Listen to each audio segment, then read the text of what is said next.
ಎಲ್ರಿಗೂ ಗ್ರೋ ಕನ್ನಡ ಚಾನೆಲ್ಗೆ ಸ್ವಾಗತ. ಎಐ ರೆವಲ್ಯೂಷನ್ ಬಗ್ಗೆ ಎಲ್ಲರೂ ಮಾತಾಡ್ತಾ ಇದ್ದಾರೆ ಅಲ್ವಾ? ಯಾರು ಸಿಕ್ಕಿದ್ರು ಕೂಡ ಎಐ ರೆವಲ್ಯೂಷನ್ ಬಗ್ಗೆನೇ ಮಾತಾಡ್ತಾ ಇದ್ದಾರೆ. ಆದ್ರೆ ಇಲ್ಲಿ ನಿಜವಾದ ಪ್ರಶ್ನೆ ಏನು ಅಂದ್ರೆ, ಭಾರತದಲ್ಲಿ ಈ ರೆವಲ್ಯೂಷನ್ಗೆ ಶಕ್ತಿ ನೀಡ್ತಿರುವಂತಹ ನಿಜವಾದ ಆಟಗಾರರು ಯಾರು ಅಂತ.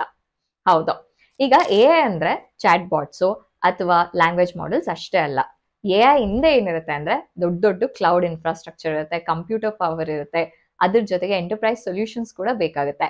ಇವುಗಳನ್ನ ಕೆಲವು ಭಾರತ ಕಂಪನಿಗಳು ಶಾಂತವಾಗಿ ಅದ್ರ ಜೊತೆಗೆ ಪವರ್ಫುಲ್ ಆಗಿ ತಮ್ಮ ಕೆಲಸವನ್ನ ಮಾಡ್ಕೊಂಡು ಸಪ್ಲೈ ಮಾಡ್ತಿದ್ದಾವೆ.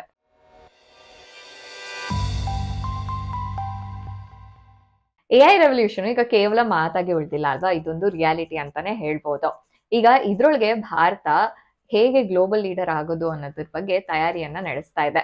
ಈಗ ನ್ಯಾಸ್ಕಾಮ್ ಮತ್ತೆ ಬಿಸಿಜಿ ವರದಿ ಪ್ರಕಾರ ಭಾರತದಲ್ಲಿನ ಎಐ ಮಾರುಕಟ್ಟೆ 2027 ಒಳಗೆ $17 ಬಿಲಿಯನ್ ತಲುಪಲಿದೆ. ಅದು ಆನ್ಯುಯಲ್ ಗ್ರೋತ್ ನೋಡ್ಬೇಕಂದ್ರೆ 25 to 35% ಅಲ್ಲಿ ಇದು ಗ್ರೋ ಆಗುತ್ತೆ ಅಂತ. ಇನ್ನು ಭಾರತದಲ್ಲಿ 92% ನಾಲೆಜ್ ವರ್ಕರ್ಸ್ ಈಗಾಗಲೇ ಎಐ ನ ಬಳಸ್ತಿದ್ದಾರೆ. ಇದು ಗ್ಲೋಬಲ್ ಆವರೇಜ್ 75% ಗಿನ್ನ ತುಂಬಾ ಹೆಚ್ಚಿದೆ ಅಂತ ಹೇಳ್ಬೋದು. ಇನ್ನು ಡೇಟಾ ಸೆಂಟರ್ ಸಾಮರ್ಥ್ಯ ನೋಡ್ಬೇಕಂದ್ರೆ 2024 ಆಲ್ಮೋಸ್ಟ್ 1 ಗಿಗಾವ್ಯಾಟ್ ತಲುಪಲಿದೆ ಅಂತ ಹೇಳಿದ್ರು. ಅದು 2019ಕ್ಕೆ ಕಂಪೇರ್ ಮಾಡಿದ್ರೆ 24%. ಆದ್ರೆ 2030ಕ್ಕೆ ಏನ್ ಅಂದಾಜ್ ಹೇಳ್ತಾ ಇದ್ದಾರೆ ಅಂದ್ರೆ 17 ಗಿಗಾವ್ಯಾಟ್ ತಲುಪುತ್ತೆ ಅಂತ ಹೇಳ್ತಾ ಇದ್ದಾರೆ. ಹೌದು, ಈಗ ನಾವು ಎಲ್ಲಾ ಎಐ ಟ್ಯಾಗ್ಸ್ ಇರುವ ಕಂಪನಿಗಳು ಕೂಡ ಫ್ಯೂಚರ್ ಮಲ್ಟಿ ಬ್ಯಾಗರ್ಸ್ ಆಗ್ತವೆ ಅಂತ ಅನ್ಕೊಳ್ಳೋಕೆ ಸಾಧ್ಯತೆ ಇಲ್ಲ ಅಲ್ವಾ? ಯಾವುದೇ ರೀತಿಯಾದ ಖಚಿತತೆ ಇಲ್ಲ. ಆದ್ರೆ ಈ ಎಐ ಬೂಮ್ ಇಂದ ಬೆನಿಫಿಟ್ಸ್ ನ ಪಡ್ಕೊಳ್ಳುವಂತ ಕೆಲವು ಕಂಪನಿಗಳ ಬಗ್ಗೆ ನಾವಿವತ್ತು ತಿಳ್ಕೊಳ್ಳೋಣ. ನಮ್ಮ ಮೊದಲನೇ ಕಂಪನಿ ಬಂದು ಎಂಫಸಿಸ್ ಲಿಮಿಟೆಡ್. ಇದು ಗ್ಲೋಬಲ್ ಐಟಿ ಸೊಲ್ಯೂಷನ್ ಪ್ರೊವೈಡರ್ ಆಗಿದೆ.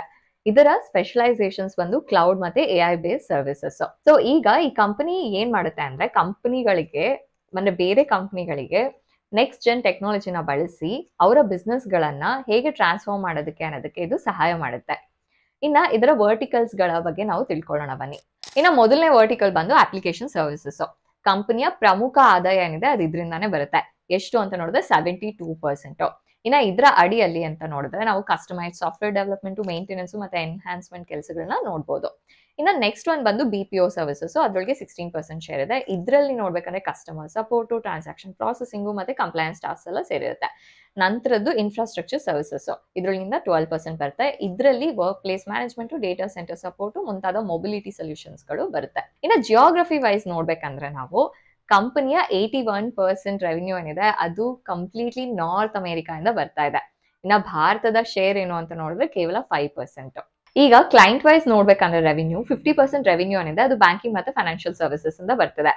ನಂತರ ಬರೋದು ಟೆಕ್ನಾಲಜಿ, ಮೀಡಿಯಾ, ಟೆಲಿಕಾಮ್ ಮತ್ತೆ ಇನ್ಶೂರೆನ್ಸ್.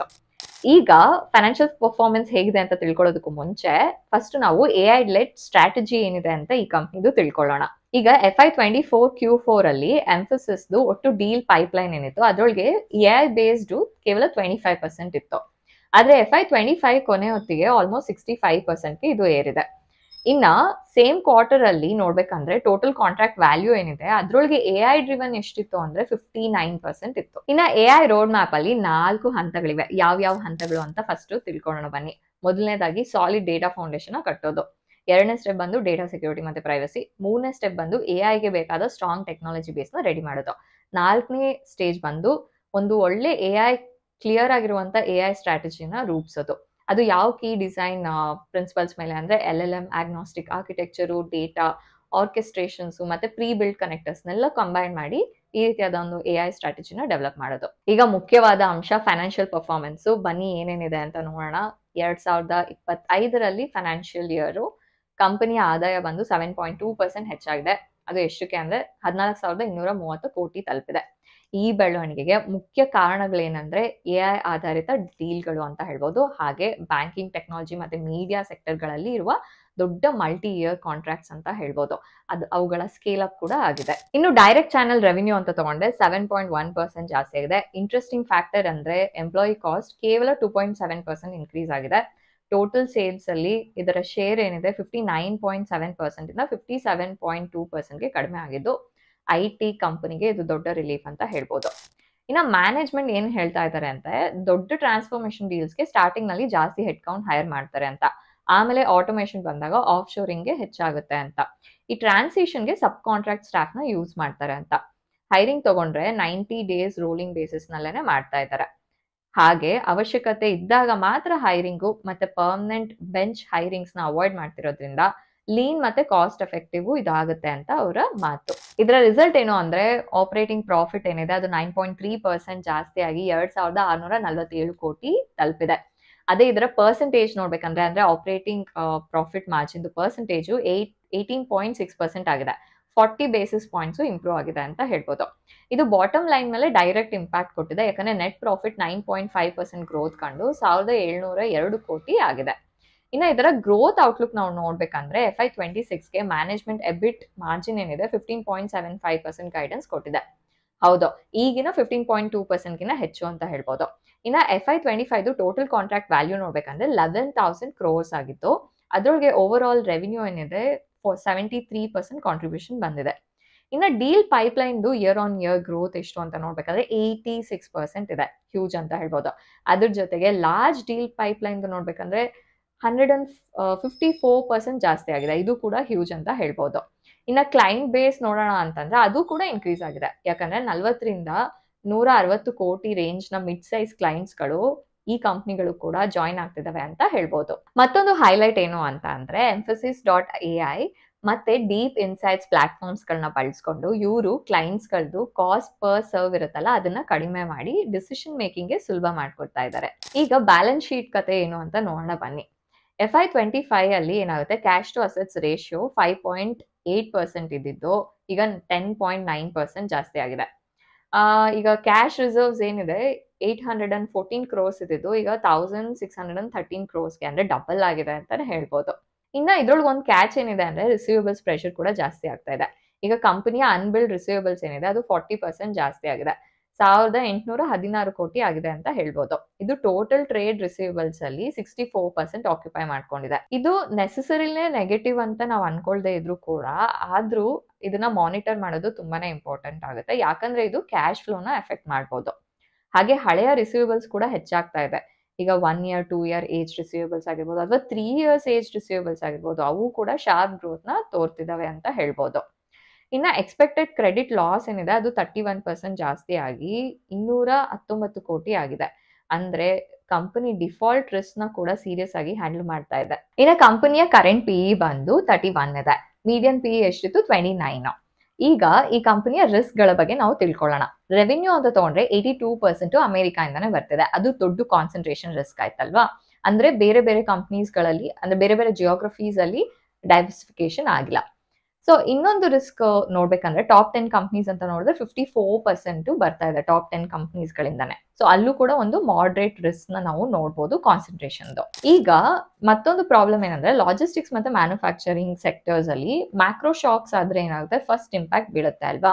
ಈಗ ತಾರಿಫ್ ಅನ್ಸರ್ಟನ್ಸ್ ಇರ್ಬೋದು, ಗ್ಲೋಬಲ್ ಟ್ರೇಡ್ ಡಿಸ್ಟ್ರಪ್ಷನ್ಸ್ ಇರ್ಬೋದು, ಸೊ ಇವುಗಳ ಪರಿಣಾಮ ಏನಿದೆ ಲಾಜಿಸ್ಟಿಕ್ಸ್ ಮತ್ತೆ ಮ್ಯಾನುಫ್ಯಾಕ್ಚರಿಂಗ್ ಮೇಲೆ ಫಸ್ಟ್ ಆಗಿ ಬೀಳುತ್ತೆ. ಸೊ ಈಗ ಯಾಕೆ ಇದು ಇಂಪಾರ್ಟೆಂಟ್ ನಮ್ಗೆ ಆಗುತ್ತೆ ಅಂತ ಅಂದ್ರೆ ಸೆಕೆಂಡ್ ಹೈಯೆಸ್ಟ್ PBT ಕಾಂಟ್ರಿಬ್ಯೂಷನ್ ಏನಿದೆ ಈ ಕಂಪ್ನಿಗೆ ಈ ಸೆಗ್ಮೆಂಟ್ ಇಂದಾನೆ ಬರ್ತಿರೋದ್ರಿಂದ ಇದು ಕೂಡ ಒಂದು ರಿಸ್ಕ್ ಆಗುತ್ತೆ. ಈಗ ರಿಸೀವೇಬಲ್ಸ್ ಜಾಸ್ತಿ ಆಗ್ತಿರೋದು ಕೂಡ ಒಂದು ದೊಡ್ಡ ರಿಸ್ಕ್ ಅಂತ ಹೇಳ್ಬೋದು, ಯಾಕಂದ್ರೆ ಇದು ಕ್ಯಾಶ್ ಜನರೇಟಿಂಗ್ ಕೆಪಾಸಿಟಿನ ಕಡಿಮೆ ಮಾಡುತ್ತೆ. ಫ್ಯೂಚರ್ ಅಲ್ಲಿ ಈ ಟ್ರೆಂಡ್ ಏನಾದ್ರು ಹೀಗೆ ಫಾಲೋ ಆದ್ರೆ ಆಗ ಕ್ಯಾಶ್ ಫ್ಲೋಗೆ ಇಂಪ್ಯಾಕ್ಟ್ ಆಗೋ ಸಾಧ್ಯತೆ ಇರುತ್ತೆ. ಈಗ ಬನ್ನಿ ಇನ್ನೊಂದು ಕಂಪನಿ ಬಗ್ಗೆ ನಾವು ತಿಳ್ಕೊಳ್ಳೋಣ, ನೆಟ್ ವೆಬ್ ಟೆಕ್ನಾಲಜೀಸ್ ಇಂಡಿಯಾ. ಇದು ಶುರುವಾಗಿದ್ದು 1999 ನಲ್ಲಿ. ಸೊ ಇದು ಏನೇನ್ ಮಾಡುತ್ತೆ ಅಂತ ಬನ್ನಿ ತಿಳ್ಕೊಳ್ಳೋಣ. ಇವತ್ತು ಭಾರತದಲ್ಲಿ ನೋಡ್ಬೇಕಂದ್ರೆ ಹೈ ಎಂಡ್ ಕಂಪ್ಯೂಟಿಂಗ್ ಸೊಲ್ಯೂಷನ್ಸ್ಗೆ ಕೊಡುವ ಟಾಪ್ ಲೆವೆಲ್ ಪ್ರೊವೈಡರ್ಸ್ ಗಳಲ್ಲಿ ಇದು ಕೂಡ ಒಂದು ಅಂತ ಹೇಳ್ಬೋದು. ಈ ಕಂಪನಿಯ ವರ್ಕು ಕೇವಲ ಮ್ಯಾನುಫ್ಯಾಕ್ಚರಿಂಗ್ ಗೆ ಲಿಮಿಟ್ ಆಗಿಲ್ಲ, ಇವರು ಫುಲ್ ಸ್ಟ್ಯಾಕ್ ಕೇಪಬಿಲಿಟೀಸ್ ನ ಆಫರ್ ಮಾಡ್ತಾರೆ. ಅಂದ್ರೆ ಡಿಸೈನ್, ಡೆವಲಪ್ಮೆಂಟ್, ಇಂಪ್ಲಿಮೆಂಟೇಷನ್, ಇಂಟಿಗ್ರೇಷನ್ ಎಲ್ಲ ಕೂಡ ಆಫರ್ ಮಾಡ್ತಾರೆ. ಹಾಗೆ ನೆಟ್ ವೆಬ್ ಒಂದು ರೇರ್ ಇಂಡಿಯನ್ ಪ್ಲೇಯರ್ ಅಂತಾನೆ ಹೇಳ್ಬೋದು. ಯಾಕೆ ಅಂತ ಅಂದ್ರೆ complete end to end high performance computing solutions ನ ಇವರು ಡೆವಲಪ್ ಮಾಡ್ತಾರೆ. ಇದ್ರೊಳಗೆ ಏನೇನಿರುತ್ತೆ, ಹೋಮ್ ಗ್ರೌಂಡ್ ಕಂಪ್ಯೂಟ್ ಇರ್ಬೋದು, ಸ್ಟೋರೇಜ್ ಇರ್ಬೋದು, ಮತ್ತೆ ಸೂಪರ್ ಕಂಪ್ಯೂಟಿಂಗ್ ಇನ್ಫ್ರಾಸ್ಟ್ರಕ್ಚರ್ ನ ಕೂಡ ಇವರು ಪ್ರೊವೈಡ್ ಮಾಡ್ತಾರೆ. ಇನ್ನ ನೆಟ್ ವೆಬ್ ಟೆಕ್ನಾಲಜಿ ಏನ್ ಮಾಡುತ್ತೆ ಅಂದ್ರೆ ದೊಡ್ಡ ದೊಡ್ಡ ಕಸ್ಟಮರ್ಸ್ ಅರ್ಲಿ ಸ್ಟೇಜ್ ಅಲ್ಲೇನೆ ಇವರು ವರ್ಕ್ ಮಾಡಕ್ಕೆ ಶುರು ಮಾಡ್ತಾರೆ. ಅಂದ್ರೆ ಸೊಲ್ಯೂಷನ್ ಡಿಸೈನ್ ಆಗೋ ಟೈಮ್ ಅಲ್ಲೇನೆ, ಇನ್ನ RFP ರೆಡಿನೂ ಆಗಿರಲ್ಲ ಅವಾಗೇನೆ ಇವರು ಸ್ಟಾರ್ಟ್ ಮಾಡ್ತಾರೆ, RFP ಬರೋದಕ್ಕೂ ಮುಂಚೆ. ಸೊ ಆದ್ರಿಂದ ಇವರ ವಿನ್ ರೇಟ್ ಏನಿರುತ್ತೆ 60% ತನಕ ರೀಚ್ ಆಗುತ್ತೆ. ಹಾಗಾದ್ರೆ ಬನ್ನಿ ಇವರ ವರ್ಟಿಕಲ್ಸ್ ಏನೇನು ಅಂತ ನೋಡೋಣ ಈ ಕಂಪ್ನಿದು. ಮೊದಲನೇದು ಬಂದು ಪ್ರೈವೇಟ್ ಕ್ಲೌಡ್ ಮತ್ತೆ ಹೈಪರ್ ಕನ್ವರ್ಜ್ಡ್ ಇನ್ಫ್ರಾಸ್ಟ್ರಕ್ಚರ್ HCI ಅಂತ. ಇದು ಕ್ಲೌಡ್ ಟೂಲ್ಸ್ ಮತ್ತೆ ನೆಟ್ವರ್ಕ್ ಇನ್ಫ್ರಾನ ಕೊಡುತ್ತೆ. ಇದೇ ಇವರ ಹೈಯೆಸ್ಟ್ ರೆವಿನ್ಯೂ ವರ್ಟಿಕಲ್ ಅಂತ ಹೇಳ್ಬೋದು, ಯಾಕಂದ್ರೆ 37% ಶೇರ್ ಇದೆ. ಇನ್ನು ನೆಕ್ಸ್ಟ್ ಒನ್ ಬಂದು ಹೈ ಪರ್ಫಾರ್ಮೆನ್ಸ್ ಕಂಪ್ಯೂಟಿಂಗ್ HPC ಅಂತ. ಇಲ್ಲಿ ಏನಾಗುತ್ತೆ ಅಂದ್ರೆ net web super computing systems ನ ಇವರು ಡೆಪ್ಲಾಯ್ ಮಾಡ್ತಾರೆ, ಮೋಸ್ಟ್ಲಿ AI ರಿಸರ್ಚ್ ಮತ್ತೆ ಸಿಮ್ಯುಲೇಷನ್ಸ್ಗಾಗಿ. ಇದರಿಂದ ರೆವೆನ್ಯೂ ಎಷ್ಟು ಬರುತ್ತೆ ಅಂದ್ರೆ 36% ಬರುತ್ತೆ. ನಂತರ AI ಸಿಸ್ಟಮ್ಸ್ ಮತ್ತೆ enterprise work stations. Net web in house platforms ಕೂಡ ಕೊಡುತ್ತೆ. ಇನ್ ಹೌಸ್ ಪ್ಲಾಟ್ಫಾರ್ಮ್ಸ್ಗಳು ಯಾವ್ದ್ಯಾವ್ದು ಅಂದ್ರೆ ಕ್ಯೂಬೈಟ್ಸ್ ಮತ್ತೆ Skylus.ai ಅಂತ. ಇದರ ಮುಖಾಂತರ ML, LLMs ಮುಂತಾದ ಅಪ್ಲಿಕೇಶನ್ಸ್ಗೆ ಟೇಲರ್ ಮೇಡ್ ಸೊಲ್ಯೂಷನ್ಸ್ ನ ಇವರು ಕೊಡ್ತಾರೆ. ಈ ವರ್ಟಿಕಲ್ ನಲ್ಲಿ ಇವ್ರಿಗೆ ರೆವಿನ್ಯೂ ಎಷ್ಟು ಸಿಗುತ್ತೆ ಅಂದ್ರೆ 15% ಬರುತ್ತೆ. ಇನ್ನ 3 ವರ್ಟಿಕಲ್ಸ್ ಉಳಿದಿವೆ. ಯಾವ್ದ್ಯಾವ್ದು ಅಂದ್ರೆ HPS ಅಂತ, ಹೈ ಪರ್ಫಾರ್ಮೆನ್ಸ್ ಸ್ಟೋರೇಜ್, ಮತ್ತೊಂದು ಡೇಟಾ ಸೆಂಟರ್ ಸರ್ವಿಸ್, ಇನ್ನೊಂದು ಯಾವ್ದಂದ್ರೆ ಸಾಫ್ಟ್ವೇರ್ ಮತ್ತೆ ಸರ್ವಿಸಸ್ ಅಂತ. ಇನ್ನು ಕ್ಲೈಂಟ್ ಮಿಕ್ಸ್ ನೋಡ್ಬೇಕಂದ್ರೆ ಕಸ್ಟಮರ್ಸ್ 50% ಗವರ್ಮೆಂಟ್, 50% ಪ್ರೈವೇಟ್. ಈಗ ಕ್ಲೈಂಟ್ಸ್ ಯಾರ್ಯಾರು ಅಂತ ಅಂದ್ರೆ ಹೈಯರ್ ಎಜುಕೇಶನ್ ಇನ್ಸ್ಟಿಟ್ಯೂಷನ್ಸ್ ಇರುತ್ತೆ, ಹಾಗೆ research centres, space defence sectors ಇರ್ಬೋದು, ಈ ರೀತಿಯಾದ ಕ್ಲೈಂಟ್ಸ್ ಗಳು ಇರ್ತಾರೆ. ಸೊ ಈಗ ಒಂದು ಸ್ಪೆಷಾಲಿಟಿ ಇದೆ, ಎನ್ವಿಡಿಯಾ ನಿಮ್ಗೆಲ್ಲ ಗೊತ್ತಿದೆಯಲ್ಲ, ಅದ್ರೊಳಗೆ ಗ್ಲೋಬಲ್ OEM ಪಾರ್ಟ್ನರ್ಸ್ ಅಂತ ಇರ್ತಾರೆ ಎನ್ವಿಡಿಯಾಗೆ. ಅದ್ರೊಳಗೆ ನೆಟ್ ವೆಬ್ ಕೂಡ ಒಂದು ಅಂತ ಹೇಳ್ಬೋದು. ಹೌದು, ಇವರು ಡೈರೆಕ್ಟ್ಲಿ ಎನ್ವಿಡಿಯಾ ಜೊತೆ ವರ್ಕ್ ಮಾಡ್ತಾರೆ. ಸೊ ಇವ್ರು ಆಕ್ಚುಲಿ ಡಿಸೈನ್ ಮತ್ತೆ ಡೆವಲಪ್ ಕೂಡ ಮಾಡ್ತಾರೆ ಕಸ್ಟಮ್ ಪ್ರಾಡಕ್ಟ್ಸ್ ನ. ಈ ಕಸ್ಟಮ್ ಪ್ರಾಡಕ್ಟ್ಸ್ ಏನಂದ್ರೆ ಟೈಲರ್ಡ್ ಆಗಿರ್ತವೆ, ಯಾವ್ದಕ್ಕೆ ಅಂದ್ರೆ ಹೈ ಪರ್ಫಾರ್ಮೆನ್ಸ್ ಕಂಪ್ಯೂಟಿಂಗ್ಗೆ ಮತ್ತೆ AI ನೀಡ್ಸ್ಗೆ ಅಂತ. ಸೊ ಇದರಿಂದ ನೆಟ್ ವೆಬ್ಗೆ ಇಂಡಸ್ಟ್ರಿಯಲ್ಲಿ ಎಡ್ಜೆ ಸಿಗುತ್ತೆ ಅಂತ ಹೇಳ್ಬಹುದು. ಈಗ ಫೈನಾನ್ಷಿಯಲ್ ಪರ್ಫಾರ್ಮೆನ್ಸ್ ತಿಳ್ಕೊಳ್ಳೋ ಸಮಯ. FY25 ಅಲ್ಲಿ ನೋಡ್ಬೇಕಂದ್ರೆ ನೆಟ್ ವೆಬ್ ಟೆಕ್ನಾಲಜೀಸ್ ರೆವಿನ್ಯೂ ಏನಿದೆ 58% ಏರಿಕೆ ಆಗಿದೆ. ಇದು ತುಂಬಾನೇ ಹ್ಯೂಜ್ ಅಂತ ಹೇಳ್ಬೋದು. ದೊಡ್ಡ ಕ್ರೆಡಿಟ್ ಹೋಗೋದು 2 ವರ್ಟಿಕಲ್ಸ್ಗೆ, ಒಂದು ಪ್ರೈವೇಟ್ ಕ್ಲೌಡ್ ಅಂಡ್ HCI, ಮತ್ತೊಂದು high performance computing HPC. So private cloud ಮತ್ತೆ HCI ವರ್ಟಿಕಲ್ಗೆ 52% ಗ್ರೋತ್ ಸಿಕ್ಕಿದೆ, HPC ವರ್ಟಿಕಲ್ಗೆ 54% ಗ್ರೋತ್ ಸಿಕ್ಕಿದೆ. ಈ ಗ್ರೋತ್ ನ ಕೀ ಡ್ರೈವರ್ ಅಂದ್ರೆ ಏನ್ ಮೇಜರ್ ರೀಸನ್ ಅಂತಂದ್ರೆ 81.4% ರಿಪೀಟ್ ಆರ್ಡರ್ ಬೇಸ್ ಇದೆ. ಅಂದ್ರೆ ಎಕ್ಸಿಸ್ಟಿಂಗ್ ಕ್ಲೈಂಟ್ಸ್ ಇರ್ತಾರಲ್ಲ, ಅವರು ಮತ್ತೆ ಮತ್ತೆ ಆರ್ಡರ್ ಕೊಡ್ತಾ ಇದ್ದಾರೆ. ಇದು ನೆಟ್ ವೆಬ್ ನ ಸೊಲ್ಯೂಷನ್ ಕ್ವಾಲಿಟಿ ಮತ್ತೆ ಕ್ಲೈಂಟ್ ಟ್ರಸ್ಟ್ ನ ನಮ್ಗೆ ಎಲ್ಲ ತೋರಿಸುತ್ತೆ. ಇದು ನಮ್ಗೆ ಏನ್ ತೋರಿಸುತ್ತೆ ಅಂದ್ರೆ ಸಾವರಿನ್ ಡಿಜಿಟಲ್ ಇನ್ಫ್ರಾಸ್ಟ್ರಕ್ಚರ್ಗೆ ಜಾಸ್ತಿ ಬೇಡಿಕೆ ಆಗ್ತಾ ಇದೆ ಅನ್ನೋದನ್ನ ತೋರಿಸುತ್ತೆ. ಆದ್ರೆ ಎಕ್ಸ್ಪೆನ್ಸಸ್ ನೋಡ್ಬೇಕಂದ್ರೆ 59.3% ಹೆಚ್ಚಾಗಿದೆ. ಮತ್ತೆ ಮೆಟೀರಿಯಲ್ ಕಾಸ್ಟ್ ನೋಡ್ಬೇಕಂದ್ರೆ 61.8% ಏರಿದೆ. ಇದರಿಂದ semiconductor, storage device, hardware parts ಇದೆಲ್ಲ ಬೆಲೆಗಿನ್ನ ಇದು ಜಾಸ್ತಿ ಆಗ್ತಾ ಇದೆ ಅಂತ ನಮ್ಗೆ ಅರ್ಥ ಆಗುತ್ತೆ. ಈ ಶಾರ್ಪ್ ಕಾಸ್ಟ್ ಇನ್ಕ್ರೀಸ್ ಇಂದ ಏನಾಗ್ತಾ ಇದೆ ಅಂದ್ರೆ ಎಫಿಷಿಯನ್ಸಿ ಮೇಲೆ ಒತ್ತಡ ಬಂದು ಮಾರ್ಜಿನ್ಸ್ ಮೇಲೆ ಕೂಡ ನೇರ ಪ್ರಭಾವ ಬೀರುತ್ತೆ. ಸೊ ಈಗ ಆಪರೇಟಿಂಗ್ ಪ್ರಾಫಿಟ್ ನೋಡ್ಬೇಕಂದ್ರೆ 55.3% ಹೆಚ್ಚಾಗಿದೆ, ಕರೆಕ್ಟ್. ಆದ್ರೆ ಪರ್ಸೆಂಟೇಜ್ ನೋಡ್ಬೇಕಂದ್ರೆ ಅಂದ್ರೆ ನೆಟ್ ಪ್ರಾಫಿಟ್ ಮಾರ್ಜಿನ್ ಪರ್ಸೆಂಟೇಜು 14.2% ಇಂದ 13.9% ಇಳಿಕೆ ಆಗಿದೆ. 30 BPS ಡಿಪ್ ನ ಕಂಡಿದೆ. ಇನ್ನು ಡಿಪ್ರಿಸಿಯೇಷನ್ ನೋಡ್ಬೇಕಂದ್ರೆ 83% ಏರಿ 11 crore ತಲುಪಿದೆ. ಇದು ಹೊಸ ಅಸೆಟ್ ಅಡಿಷನ್ಸ್ ಮುಖಾಂತರ ಆಗಿರ್ಬೋದು ಅಂತ. ಇದರ ನಡುವಲ್ಲಿ ನಾವು ನೆಟ್ ಪ್ರಾಫಿಟ್ ನೋಡ್ಬೇಕು ಅಂದ್ರೆ 50% ಜಾಸ್ತಿ ಆಗಿದೆ, 114 crore ಆಗಿದೆ ಅಂತ ಹೇಳ್ಬೋದು. ಮ್ಯಾನೇಜ್ಮೆಂಟ್ ಪ್ರಕಾರ ನೆಟ್ ವೆಬ್ ನ ರಿಪೀಟ್ ಕ್ಲೈಂಟ್ಸ್ ಮತ್ತೆ in house full stack integration ಕಾರಣದಿಂದ ಮಾರ್ಜಿನ್ಸ್ MNCs ಗಿನ್ನ ಜಾಸ್ತಿ ಇದೆ ಅಂತ ಹೇಳ್ತಾ ಇದ್ದಾರೆ. ಹಾಗೆ ಇದು ಇನ್ನ ಮತ್ತಷ್ಟು ಸ್ಟ್ರಾಂಗ್ ಆಗುತ್ತೆ ಅಂತ ಹೇಳ್ತಾ ಇದ್ದಾರೆ ಅವರ ಡೀಪ್ ಎಕ್ಸ್ಪರ್ಟ್ಸ್ ಅಂತ ಹೇಳ್ಬೋದು. ಈಗ ಗ್ರೋತ್ ಔಟ್ಲುಕ್ ಬಗ್ಗೆ ತಿಳ್ಕೊಳ್ಳೋಣ. ಕಂಪನಿ ಏನೋ ತಮ್ಮ ಫ್ಯೂಚರ್ ಬಗ್ಗೆ ತುಂಬಾನೇ ಕಾನ್ಫಿಡೆಂಟ್ ಆಗಿದ್ದಾರೆ. ಬಟ್ ಫ್ಯಾಕ್ಟ್ಸ್ ಏನ್ ಹೇಳುತ್ತೆ ಅಂತ ಬನ್ನಿ ತಿಳ್ಕೊಳ್ಳೋಣ. ಈಗ ಅವರ ಮುಂದಿನ ಕೆಲವು ವರ್ಷಗಳಲ್ಲಿ 35 to 40% top line CAGR maintain ಮಾಡಬೇಕು ಅಂತ ಅವರು ಅನ್ಕೊಂಡಿದ್ದಾರೆ. ಅದರವರಿಗೆ ತುಂಬಾನೇ ನಂಬಿಕೆಯನ್ನ ಇಟ್ಟಿದ್ದಾರೆ ಅಂತ ಹೇಳ್ಬೋದು. ಯಾಕೆ ಅಂತಂದ್ರೆ ಇವ್ರಿಗೆ ಸ್ಟ್ರಾಂಗ್ ಆರ್ಡರ್ ಪೈಪ್ಲೈನ್ ಇದೆ, ಹೆಲ್ದಿ ಆರ್ಡರ್ ಬುಕ್ ಇದೆ, ಮತ್ತೆ ಓವರ್ ಆಲ್ ಮಾರ್ಕೆಟ್ ಮೊಮೆಂಟಮ್ ಕೂಡ ಚೆನ್ನಾಗಿದೆ. ಇವಾಗ ಇನ್ನ ಏನಂದ್ರೆ ನೆಟ್ ವೆಬ್ಗೆ ಡೈರೆಕ್ಟ್ ಕಾಂಪಿಟೇಟರ್ ಯಾರು ಇಲ್ಲ ಸದ್ಯಕ್ಕೆ, as a fully integrated full stack player. So ಆದ್ರಿಂದ ಇವ್ರಿಗೆ ಒಂದು ಎಡ್ಜ್ ಸಿಗುತ್ತೆ ಅಂತ ಹೇಳ್ಬೋದು. ಇನ್ನ ಭಾರತದಲ್ಲಿ AI ಮಾರ್ಕೆಟ್ ನೋಡ್ಬೇಕಂದ್ರೆ 25 to 35% CAGR ನಿಂದ ಗ್ರೋ ಆಗ್ತಾ ಇದೆ. 2027 ಒಳಗೆ $17 billion ಮಾರ್ಕೆಟ್ ಆಗುತ್ತೆ ಅಂತ ಅಂದಾಜ್ ಬರ್ತಿದೆ. ಇನ್ನು ಭಾರತದ ಡೇಟಾ ಸೆಂಟರ್ ನೋಡ್ಬೇಕಂತಂದ್ರೆ ಇದರ ಕೆಪಾಸಿಟಿ ಮುಂದಿನ 3 ವರ್ಷಗಳಲ್ಲಿ ಡಬಲ್ ಆಗೋ ಸಾಧ್ಯತೆ ಇದೆ. ಇದು AI ಮತ್ತೆ ಕ್ಲೌಡ್ ಇನ್ಫ್ರಾ ಡಿಮ್ಯಾಂಡ್ ನ ಬೂಸ್ಟ್ ಮಾಡುತ್ತೆ ಅಂತ ಹೇಳ್ಬೋದು. FY26 ಗಾಗಿ ಮ್ಯಾನೇಜ್ಮೆಂಟ್ ಗೈಡೆನ್ಸ್ ಹೀಗಿದೆ. ಎಬಿಟಾ ಮಾರ್ಜಿನ್ ತಗೊಂಡ್ರೆ 13 to 14%, ಪ್ಯಾಟ್ ಮಾರ್ಜಿನ್ ನೋಡಿದ್ರೆ 10%. ಅಂದ್ರೆ FY25 ಮಟ್ಟದ ಪ್ರಾಫಿಟಬಿಲಿಟಿ ಏನಿದೆ ಲೆವೆಲ್ಸ್, ಅದನ್ನೇ ಇವರು ಸಸ್ಟೈನ್ ಮಾಡೋಣ ಅಂತ ಮೇನ್ ಏಮ್ ನ ಇಟ್ಕೊಂಡಿದ್ದಾರೆ. ಇನ್ನ AI ಸೆಗ್ಮೆಂಟ್ ಗ್ರೋತ್ ಹೇಗಿದೆ ಅಂತ ನೋಡೋಣ ಬನ್ನಿ. FY25 ಅಲ್ಲಿ ಕಂಪನಿಗೆ AI ಸೆಗ್ಮೆಂಟ್ ಇಂದ 15% ರೆವೆನ್ಯೂ ಬಂತು. FY26 ಅಲ್ಲಿ ಇದು 20% ಆಗೋ ನಿರೀಕ್ಷೆ ಇದೆ. ಇನ್ನು ಆರ್ಡರ್ ಬುಕ್ ಮತ್ತೆ ನಾವು ಪೈಪ್ಲೈನ್ ನೋಡ್ಬೇಕಂದ್ರೆ FY25 Q4 ವೇಳೆಗೆ ಆರ್ಡರ್ ಬುಕ್ ಆಲ್ಮೋಸ್ಟ್ 350 crores. ಇದ್ರೊಳಗೆ ಎಕ್ಸಿಕ್ಯೂಷನ್ ಸೈಕಲ್ ಬಂದು 8 ರಿಂದ 12 ವಾರಗಳು. ಇನ್ನ ಪೈಪ್ಲೈನ್ ನೋಡ್ಬೇಕಂದ್ರೆ ಆರ್ಡರ್ಸ್ 4,000 ಕೋಟಿ ಇದೆ. ಇದರೊಳಗೆ ಪಾಸ್ ಕನ್ವರ್ಷನ್ ರೇಟ್ ಬಂದು 60% ಅಂತ ಹೇಳ್ಬೋದು. ಇದು ಫುಲ್ ಇಯರ್ ರೆವೆನ್ಯೂಗೆ ಕಂಪೇರ್ ಮಾಡಿದ್ರೆ 3.5x ಇದೆ. ಅಂದ್ರೆ ಫ್ಯೂಚರ್ ಗ್ರೋತ್ ವಿಸಿಬಿಲಿಟಿ ಏನಿದೆ ಅದು ತುಂಬಾ ಜಾಸ್ತಿ ಇದೆ ಅಂತ ಹೇಳ್ಬೋದು. ಮತ್ತೊಂದು ಮುಖ್ಯವಾದ ವಿಷಯ ಏನು ಅಂತ ಅಂದ್ರೆ ಆ 4,000 ಕೋಟಿಯಲ್ಲಿ ಒಂದನ್ನ ನಾವು ಇನ್ಕ್ಲೂಡ್ ಮಾಡಿಲ್ಲ. ಯಾವುದು ಅಂತ ಅಂದ್ರೆ ಇಂಡಿಯಾ AI ಮಿಷನ್ ಪ್ರಾಜೆಕ್ಟ್ಸ್ ಅಂತ. ಸೊ ಇದು ಗವರ್ಮೆಂಟ್ 2,000 ಕೋಟಿನ ಅಲೋಕೇಟ್ ಮಾಡಿದೆ ಅಪ್ರಾಕ್ಸಿಮೇಟ್ಲಿ 2025-26ಗೆ ಅಂತ. ಇನ್ನ ಅಡಿಷನಲಿ ನೋಡ್ಬೇಕಂದ್ರೆ FY25ಗೆ ಕಂಪನಿ ಏನ್ ಲಾಂಚ್ ಮಾಡ್ತು, Skylus.ai ಲಾಂಚ್ ಮಾಡ್ತು. ಇದೇನು ಅಂದ್ರೆ ಒಂದು ಯೂನಿಫೈಡ್ ಸೊಲ್ಯೂಷನ್ ಅಂತಾನೆ ಹೇಳ್ಬೋದು. ಯಾವ್ದಕ್ಕೆ ಅಂದ್ರೆ GPU ಬೇಸ್ಡ್ AI ಇನ್ಫ್ರಾಸ್ಟ್ರಕ್ಚರ್ ನ ಆನ್ ದ ಗೋ ಸೆಟಪ್ ಮಾಡೋದಕ್ಕೆ ಅಂತ ಹೇಳ್ಬೋದು. ಅಂದ್ರೆ ಇನ್ಸ್ಟೆಂಟ್ಲಿ ಡೆಪ್ಲಾಯ್ ಆಗುತ್ತೆ, ಸ್ಕೇಲಬಲ್ ಇದೆ, ಹಾಗೆ ಎಫಿಷಿಯಂಟ್ ಕೂಡ ಇದೆ. ಇಂಡಿಯಾದಲ್ಲಿ ಸದ್ಯಕ್ಕೆ ಇದಕ್ಕೆ ಡೈರೆಕ್ಟ್ ಕಾಂಪಿಟೇಟರ್ ಕೂಡ ಇಲ್ಲ. ಈಗ ಇದು ಅರ್ಲಿ ಸ್ಟೇಜ್ ಅಲ್ಲಿ ಇದ್ರೂ ಕೂಡ ಫ್ಯೂಚರ್ ಅಲ್ಲಿ AI ಗ್ರೋತ್ಗೆ ಒಂದು ಸ್ಟ್ರಾಂಗ್ ಡ್ರೈವರ್ ಆಗ್ಬೋದು ಅಂತ ಹೇಳ್ಬೋದು. ಇನ್ನ ಇಂಟರ್ನ್ಯಾಷನಲ್ ಎಕ್ಸ್ಪೋಜರ್ ನೋಡ್ಬೇಕು ಅಂದ್ರೆ ಈ ಕಂಪ್ನಿ ಯುರೋಪ್ ಮತ್ತೆ ಮಿಡಲ್ ಈಸ್ಟ್ ಅಲ್ಲಿ 4 ಕಂಟ್ರಿಗಳಿಗೆ ಸರ್ವಿಸ್ ನೆಟ್ವರ್ಕ್ ಎಸ್ಟಾಬ್ಲಿಷ್ ಮಾಡ್ತಾ ಇದೆ. ಇನ್ನ ಫ್ಯೂಚರ್ ರೆವಿನ್ಯೂ ಮಿಕ್ಸ್ ನೋಡ್ಬೇಕಂದ್ರೆ ಪ್ರೈವೇಟ್ ಕ್ಲೌಡ್ ಏನಿದೆ ಅದು CAGR 19% ಅಷ್ಟು ಗ್ರೋತ್ ನ ಕಾಣಲಿದೆ ಅಂತಿದ್ದಾರೆ. ಇನ್ನ ಕ್ಲೌಡ್ ಮ್ಯಾನೇಜ್ಮೆಂಟ್ ನೋಡ್ಬೇಕಂದ್ರೆ CAGR 23% ಅಷ್ಟು, ಇದು 2029 ಒಳಗೆ ಅಂತ. ಸೊ ಈ ಸೆಗ್ಮೆಂಟ್ಸು ನೆಟ್ ವೆಬ್ ಫ್ಯೂಚರ್ ರೆವಿನ್ಯೂಗೆ ಎಷ್ಟು ಕಾಂಟ್ರಿಬ್ಯೂಟ್ ಮಾಡುತ್ತೆ ಅಂದ್ರೆ ಅಪ್ರಾಕ್ಸಿಮೇಟ್ಲಿ 40% ಕಾಂಟ್ರಿಬ್ಯೂಟ್ ಮಾಡುತ್ತೆ ಅಂತ ಹೇಳ್ಬೋದು. ಇನ್ನ ಭಾರತದಲ್ಲಿ AI ಸ್ಪೆಂಡ್ ಏನಿದೆ ನೆಕ್ಸ್ಟ್ 4 ಇಯರ್ಸ್ ಅಲ್ಲಿ 31.5% ಗ್ರೋತ್ ನ ಇದು ಇಯರ್ಲಿ ಗ್ರೋತ್ ನ ಕಾಣುತ್ತೆ ಅಂತ ಎಕ್ಸ್ಪೆಕ್ಟೇಷನ್ಸ್ ಇದೆ. ಇದರಿಂದ ನೆಟ್ ವೆಬ್ಗೆ ಒಂದು ಲಾಂಗ್ ಟರ್ಮ್ ಗ್ರೋತ್ ಸಿಗೋ ಚಾನ್ಸಸ್ ಇದೆ ಅಂತ ಹೇಳ್ಬೋದು. ಇನ್ನ ಬ್ಯಾಲೆನ್ಸ್ ಶೀಟ್ ಹೈಲೈಟ್ಸ್ ನೋಡ್ಬೇಕಂದ್ರೆ ಇನ್ವೆಸ್ಟ್ಮೆಂಟ್ಸ್, ಇನ್ವೆಂಟ್ರೀಸ್, ರಿಸೀವಬಲ್ಸ್ ಎಲ್ಲ ಕೂಡ ಜಾಸ್ತಿ ಆಗಿದೆ. ಇನ್ವೆಂಟ್ರೀಸ್ ನೋಡ್ಬೇಕಂದ್ರೆ 103% CAGR ಅಲ್ಲಿ ಇನ್ಕ್ರೀಸ್ ಆಗಿದೆ. ಇನ್ನ ರಿಸೀವಬಲ್ಸ್ ನೋಡ್ಬೇಕಂದ್ರೆ 54% ಇನ್ಕ್ರೀಸ್ ಆಗಿದೆ. ಆದ್ರೆ ಇನ್ವೆಂಟ್ರಿ ಡೇಸ್ ಮತ್ತೆ ರಿಸೀವಬಲ್ ಡೇಸ್ ಇಂದ ತುಂಬಾ ಸ್ಟ್ರೆಚ್ ಆಗಿದೆ ಅಂತ ಹೇಳ್ಬೋದು. 77 ಡೇಸ್ ಇಂದ 92 ಆಗಿದೆ ಇನ್ವೆಂಟ್ರಿ ಡೇಸ್. ರಿಸೀವಬಲ್ಸ್ ನೋಡ್ಬೇಕಂದ್ರೆ 93 ಇಂದ 115 ಡೇಸ್ ಆಗಿದೆ. ಇದರಿಂದ ನಮ್ಗೆ ಏನ್ ಗೊತ್ತಾಗ್ತಾ ಇದೆ ಅಂದ್ರೆ ವರ್ಕಿಂಗ್ ಕ್ಯಾಪಿಟಲ್ ತುಂಬಾ ಸ್ಟ್ರೈನ್ ಆಗಿದೆ ಅಂತ ಗೊತ್ತಾಗ್ತಾ ಇದೆ. ಇನ್ನ ಕ್ಯಾಶ್ ಫ್ರಮ್ ಆಪರೇಷನ್ಸ್ ನೋಡ್ಬೇಕಂದ್ರೆ 18 crore ಇದ್ದಿದ್ದು -13 crore ಆಗಿದೆ. ಸೊ ಅದೇ CFO divided by net profit ನೋಡ್ಬೇಕು ಅಂದ್ರೆ ನಾವು -11% ಆಗೋಗಿದೆ. ಸೊ ಇದರಿಂದ ಏನ್ ಗೊತ್ತಾಗುತ್ತೆ, ರಿಸೀವಬಲ್ಸ್ ಇನ್ವೆಂಟ್ರೀಸ್ ಜಾಸ್ತಿ ಆಗ್ತಿರೋದ್ರಿಂದ ಕ್ಯಾಶ್ ಇನ್ಫ್ಲೋ ಏನಿದೆ ಅದು ಕಡಿಮೆ ಆಗ್ತಿದೆ ಅಂತ ಹೇಳ್ಬೋದು. ಪೇಬಲ್ ಡೇಸ್ ನ ಇವ್ರೇನೋ ಹೆಚ್ಚು ಮಾಡ್ಕೊಂಡು ಅಡ್ಜಸ್ಟ್ ಮಾಡೋಣ ಅಂದ್ರೂ ಕೂಡ ಇನ್ಫ್ಲೋ ಕಡಿಮೆನೆ ಇದೆ ಅಂತ ಹೇಳ್ಬೋದು. ಇದರಿಂದ ಏನ್ ಗೊತ್ತಾಗ್ತಾ ಇದೆ ಅಂದ್ರೆ ಕಂಪನಿಯ ನೆಟ್ ಪ್ರಾಫಿಟ್ ಏನ್ ಬರ್ತಿದೆ ಅದ್ರಷ್ಟು ಕ್ಯಾಶ್ ಫ್ಲೋ ಬರ್ತಿಲ್ಲ ಅಂತ. ಸೊ ಕ್ಯಾಶ್ ಫ್ಲೋ ಸ್ಟಕ್ ಆಗಿದೆ ಅನ್ನೋದು ನಮಗೆ ಗೊತ್ತಾಗ್ತಾ ಇದೆ. ಈಗ ಫಾಸ್ಟ್ ಆಗಿ ಗ್ರೋ ಆಗೋ ಕಂಪನಿಗಳಲ್ಲಿ ಇದೇ ಪ್ರಾಬ್ಲಮ್ ಅಂತ ಹೇಳ್ಬೋದು. ಏನಾಗುತ್ತೆ, ಗ್ರೋತ್ ಏನೋ ತುಂಬಾ ಚೆನ್ನಾಗಿದೆ ಆದ್ರೆ ಕ್ಯಾಶ್ ಇನ್ಫ್ಲೋ ಇಲ್ಲ. ಸೊ ಆದ್ರಿಂದ ತುಂಬಾನೇ ಪ್ರಾಬ್ಲಮ್ಸ್ ಆಗೋದಕ್ಕೆ ಶುರು ಆಗುತ್ತೆ. ಸೊ ಈಗ ಇನ್ನೊಂದು ವಿಷಯ ನಾವೇನ್ ನೋಡ್ಬೋದು ಅಂದ್ರೆ ಓವರ್ ಆಲ್ ಕ್ಯಾಶ್ ಫ್ಲೋ ನೋಡಿದ್ರೆ ಪಾಸಿಟಿವ್ ಇದೆ. ಅದಕ್ಕೆ ಯಾಕೆ ಅಂತ ಅಂದ್ರೆ 122 crores ಇನ್ವೆಸ್ಟ್ಮೆಂಟ್ ಸೇಲ್ ಆಗಿದೆ. ಸೊ ಆದ್ರಿಂದ over all cash flow positive ಆಗಿದೆ. ಅದೇ ನಾವು ಬರೀ ಆಪರೇಷನಲ್ ಕ್ಯಾಶ್ ಫ್ಲೋ ನೋಡ್ಬೇಕಂದ್ರೆ ನೆಗೆಟಿವ್ ಇದೆ. ಸೊ ಆದ್ರಿಂದ ನಾವು ಇನ್ವೆಂಟ್ರಿ ರಿಸೀವಬಲ್ ಸೈಕಲ್ ಏನಿದೆ ಅದ್ರ ಮೇಲೆ ನಾವು ಗಮನವನ್ನ ಹರಿಸಬೇಕಾಗುತ್ತೆ. ಯಾಕಂದ್ರೆ ಫ್ಯೂಚರ್ ಸ್ಟೆಬಿಲಿಟಿ ಇರ್ಬೇಕು ಅಂದ್ರೆ ವರ್ಕಿಂಗ್ ಕ್ಯಾಪಿಟಲ್ ತುಂಬಾನೇ ಚೆನ್ನಾಗಿರ್ಬೇಕಾಗುತ್ತೆ. ಈಗ ಕಂಪ್ನಿಯಲ್ಲಿ ಏನೇನ್ ರಿಸ್ಕ್ ಇದೆ ಅಂತ ಬನ್ನಿ ನೋಡೋಣ. ಈಗ ಟಾಪ್ 10 ಕ್ಲೈಂಟ್ಸ್, ಟಾಪ್ 5 ಕ್ಲೈಂಟ್ಸ್ಗೆಲ್ಲ ಎಷ್ಟು ರೆವಿನ್ಯೂನ ಕೊಡ್ತಾ ಇದೆ ಕಂಪ್ನಿಗೆ ಅಂತ ನೋಡೋಣ. ಟಾಪ್ 10 ಕ್ಲೈಂಟ್ಸ್ ನೋಡಿದ್ರೆ 66% ರೆವಿನ್ಯೂ ಕೊಡ್ತಿದೆ.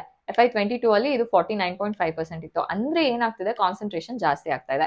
ಇನ್ನು ಟಾಪ್ 5 ಕ್ಲೈಂಟ್ಸ್ ನೋಡ್ಬೇಕಂದ್ರೆ 51% ಕೊಡ್ತಿದ್ದಾರೆ. ಅಂದ್ರೆ ಇನ್ನೂ ಜಾಸ್ತಿ ಕ್ಲೈಂಟ್ ಡಿಪೆಂಡೆನ್ಸಿ ಆಗಿದೆ. ಸೊ ಈ ಟಾಪ್ 5 ಕ್ಲೈಂಟ್ಸ್ ಯಾರು ಒಬ್ರಾದ್ರೂ ಬಿಟ್ರು ತುಂಬಾನೇ ಹೊಡೆತ ಬೀಳುತ್ತೆ ಕಂಪನಿಗೆ ಅಂತ ಹೇಳ್ಬೋದು. ಅರ್ನಿಂಗ್ಸ್ ಕೂಡ ಲಾಸ್ ಆಗುತ್ತೆ ಅಂತ. ಅದು ಒಂದು ಮೇಜರ್ ರಿಸ್ಕ್ ಅಂತ ಹೇಳ್ಬೋದು. ಇನ್ನು ವರ್ಕಿಂಗ್ ಕ್ಯಾಪಿಟಲ್ ಪ್ರೆಷರ್ ಏನಿದೆ ಅದು ಕೂಡ ಜಾಸ್ತಿ ಆಗ್ತಾ ಇದೆ. ಇನ್ನು ಗ್ರಾಸ್ ಕರೆಂಟ್ ಅಸೆಟ್ಸ್ ಏನಿದೆ ಅದ್ರದ್ದು ಡೇಸ್ ಅಂದ್ರೆ 168 ಡೇಸ್ ಇಂದ 210 ಡೇಸ್ಗೆ ಜಂಪ್ ಆಗಿದೆ. ಇದು ಯಾಕೆ ಅಂತ ಯೋಚನೆ ಮಾಡಿದ್ರೆ Q4 ಅಲ್ಲೇನೆ 30-40% ರೆವಿನ್ಯೂ ಬರುತ್ತೆ. ಸೊ ಪೇಮೆಂಟ್ಸ್ ಏನಿದೆ ಅದು 70 to 90 ಡೇಸ್ ತಗೊಳುತ್ತೆ. ಸೊ ಆದ್ರಿಂದ ಎಲ್ಲ ಈ ರೀತಿಯಾದ ಬ್ಲಾಕೇಜ್ ಆಗ್ತಾ ಇದೆ. ಸೊ ಇನ್ನ ನೋಡ್ಬೇಕಂತ ಅಂದ್ರೆ ರಾ ಮೆಟೀರಿಯಲ್ ಕೂಡ ಇಂಪೋರ್ಟ್ ಮಾಡ್ತಾರೆ ಇವರು. ಇಂಪೋರ್ಟ್ ಮಾಡೋದ್ರಿಂದ ಏನಾಗುತ್ತೆ, ಹೈ ಇನ್ವೆಂಟ್ರಿ ಲೆವೆಲ್ಸ್ ನ ಇವ್ರು ಮೇಂಟೈನ್ ಮಾಡಲೇಬೇಕಾಗುತ್ತೆ. ಯಾಕಂದ್ರೆ ಯಾವಾಗ ಬೇಕಂದ್ರೆ ಅವಾಗ ಇಂಪೋರ್ಟ್ ಮಾಡೋದಕ್ಕಾಗಲ್ಲ. ಸೊ ಅದರಿಂದ ಇನ್ವೆಂಟ್ರಿನ ಸ್ವಲ್ಪ ಹೈ ಮೇಂಟೆನೆನ್ಸ್ ಮಾಡಿರ್ಬೇಕಾಗುತ್ತೆ. ಸೊ ಇದನ್ನ ಕೂಡ ನಾವು ಕ್ಲೋಸ್ ಆಗಿ ಮಾನಿಟರ್ ಮಾಡ್ಬೇಕಾಗುತ್ತೆ. ಈಗ ಇಲ್ಲಿ ನಾವ್ ಏನ್ ನೋಡ್ಬೇಕು ಅಂದ್ರೆ ಯಾವ ಕಂಪನಿ ಸಸ್ಟೈನಬ್ಲಿ ಫ್ಯೂಚರ್ ಅಲ್ಲಿ ಒಳ್ಳೆ ವ್ಯಾಲ್ಯೂ ಅನ್ನ ಕ್ರಿಯೇಟ್ ಮಾಡುತ್ತೆ AI ಫೀಲ್ಡ್ ಅಲ್ಲಿ ಅನ್ನೋದನ್ನ ನಾವು ನೋಡ್ಬೇಕಾಗುತ್ತೆ. ನಿಮ್ಗೆ ಯಾವ ಕಂಪನಿ ಬೆಟರ್ ಅನ್ಸ್ತು ಅನ್ನೋದನ್ನ ನಮ್ಮ ಕಮೆಂಟ್ ಬಾಕ್ಸ್ ಅಲ್ಲಿ ತಿಳಿಸಿ. ಹಾಗೆ ಇದು ಕೇವಲ ಎಜುಕೇಶನಲ್ ವಿಡಿಯೋ. ನಾವು ಯಾವುದೇ ಸ್ಟಾಕ್ ನ ಬೈ ಮಾಡಿ ಅಥವಾ ಸೆಲ್ ಮಾಡಿ ಅನ್ನೋ ರೆಕಮೆಂಡೇಶನ್ ನ ಕೊಡ್ತಿಲ್ಲ. ಇದು ಕೇವಲ ಎಜುಕೇಶನಲ್ ವಿಡಿಯೋ ಆಗಿದೆ. ಸೊ ನಿಮ್ಮ ಓನ್ ರಿಸರ್ಚ್ ಮಾಡೋದನ್ನ ನೀವು ಮರಿಬೇಡಿ. ಹಾಗೆ ನಿಮ್ಮ ಅಭಿಪ್ರಾಯಗಳನ್ನ ಕಮೆಂಟ್ ಬಾಕ್ಸ್ ಅಲ್ಲಿ ತಿಳಿಸೋದನ್ನ ಮರಿಬೇಡಿ. ಲೈಕ್ ಮಾಡೋದನ್ನ ಮರಿಬೇಡಿ. ಹಾಗೆ ಸಬ್ಸ್ಕ್ರೈಬ್ ಮಾಡೋದನ್ನ ಕೂಡ ಮರಿಬೇಡಿ.